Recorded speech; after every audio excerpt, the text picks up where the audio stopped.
Today I'm making a video on the tips and tricks that I found while playing the finals open beta, and I'm only making this just so that my random teammates and my friends know these so they don't look as stupid. Now, the first tip is jumping directly before a zipline finishes. It'll give you a stupid amount of speed for like no reason at all, and you can see in this clip I make it way further than I should be, allowing me to b-hop to the next building. And you'll see I do it in the practice range as well just to show you. It's a very useful one, and there's zero downside to it. If you're already on the zipline, you might as well. Then tip number 2 has to do with grabbing and dropping bodies or any object in the game. You can actually right click to drop an item. I know people don't know this one because every single time I spectate a teammate reviving me, they always chuck my body across the room before chasing it down and then reviving me in a safe spot. And then tip number 3 is that you can actually slide into jump pads and gain a little bit of extra speed. It's more prominent on the bigger jump pads as they have more of a boost, but I was just showing on the basic medium weight jump pad just as an example.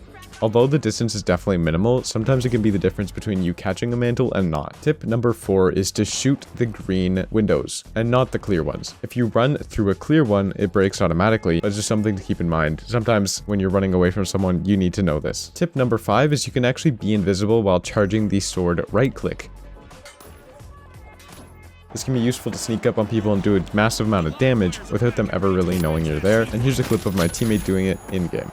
Tip number 6 is that you can use a frag grenade to destroy zip lines, ladders, and platforms that bridge between the floating objectives. Tip number 7 is that it's actually not faster to slide jump, and in this test I actually got it slower just because of human error. So when you're just traversing the map regularly, just be sprinting. Tip number 8 is that jump pads on slanted roofs or terrain will launch you much further than on a flat terrain. It can lead to some crazy movement. Tip number 9 is that every gun has the same recoil pattern every single time you spray. So I recommend you trying them out and learning them a little bit. Like the AKM really jumps up on the first couple bullets and then steadies out. So when you're spraying someone long range, you want to normally just dump those first bullets and then start tracking them. And then finally, tip number 10 just has to do with the movement with the grapple. It's somewhat similar to Pathfinder from Apex, but there's a fine sweet spot between turning too much and too little to gain and keep the momentum you have. I recommend heading to the firing range and hitting the corner of buildings like I show in the video and just trying to get that down, as it helps a lot with running away.